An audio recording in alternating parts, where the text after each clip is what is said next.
Officials with a Japanese electric power company have applied for a government safety screening to restart a nuclear reactor. The facility in central Japan is in a region that experts say could be hit by a mega-quake.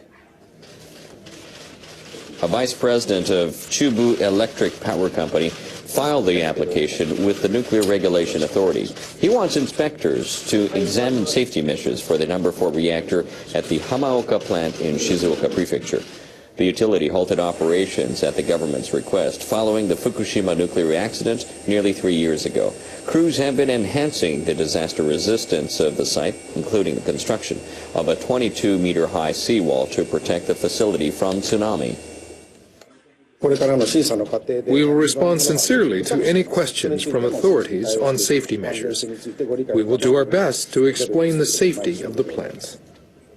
Power companies across Japan have submitted safety screening applications for 17 reactors at 10 plants. All 48 commercial reactors in the country are currently in Japan are pushing through strong winds and trudging through a carpet of snow. A second major snowstorm in less than a week slammed into the Pacific coast. Friday morning, heavy snow began falling again in wide areas, including Tokyo.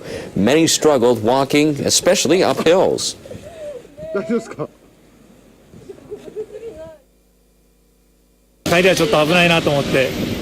finished my work an hour early to go back home before the snow gets heavier. I can hardly see the road. It's too slippery. The icy roads have caused thousands of traffic accidents across the archipelago, leaving at least 2 people dead and hundreds others injured. The severe weather trapped a number of tourists on their way to the Ise Grand Shrine in central Japan. Some in the area have experienced their first snow warning in a half-century. The storm has paralyzed transportation, delaying Shinkansen bullet trains and forced airlines to cancel hundreds of flights.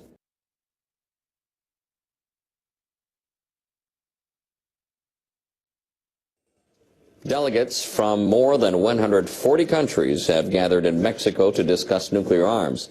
They plan to talk about how the weapons affect people around the world. The second international conference on the humanitarian impact of nuclear weapons opened in the city of Nayarit. 5 survivors of relatives of victims of the Hiroshima and Nagasaki bombings spoke on the opening day. Everyone should listen to the survivors' pleas not to repeat the mistakes of the past. We ask people everywhere to take the first step to create a nuclear-free world.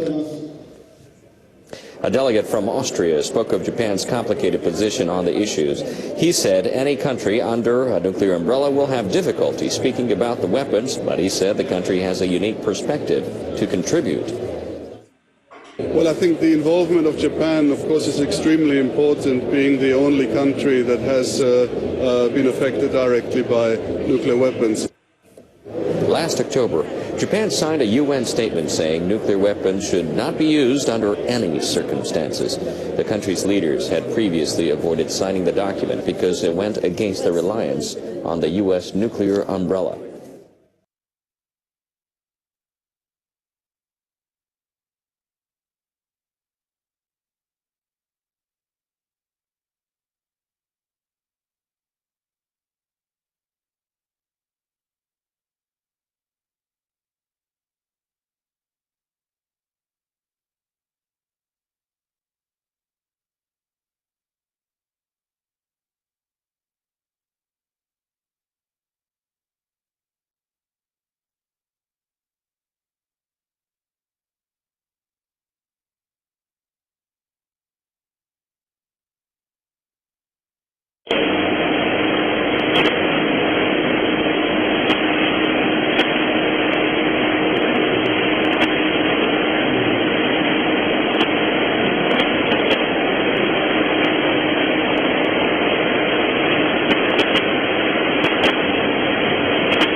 Residents of the Marshall Islands are also committed to telling others about the dangers of nuclear weapons. They've spent decades dealing with the aftermath of atomic and hydrogen bomb tests.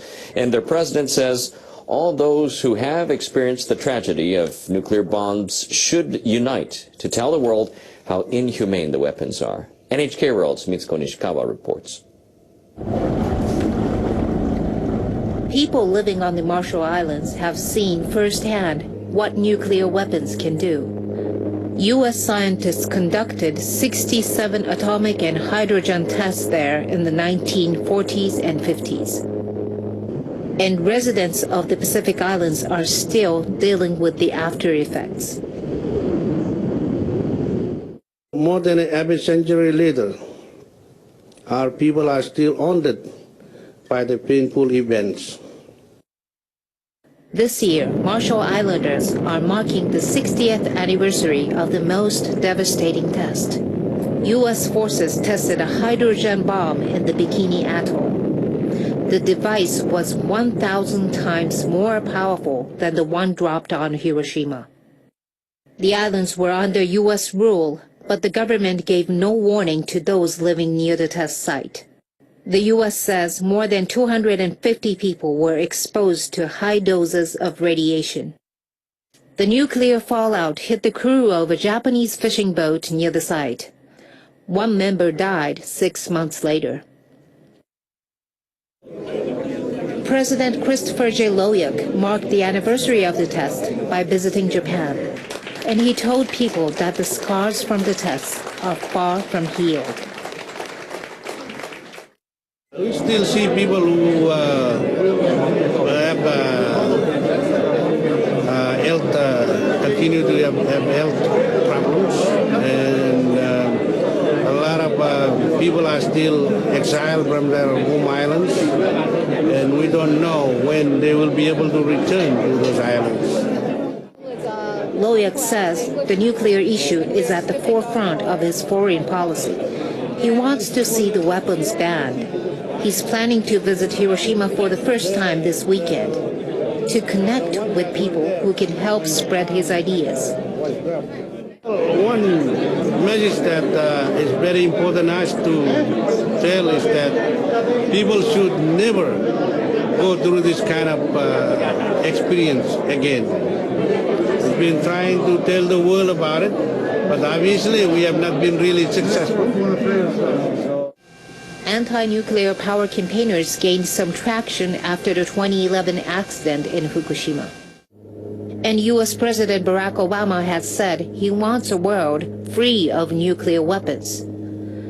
But Loyuk wants to see real changes. He says people should never forget that nuclear weapons shatter lives for generations.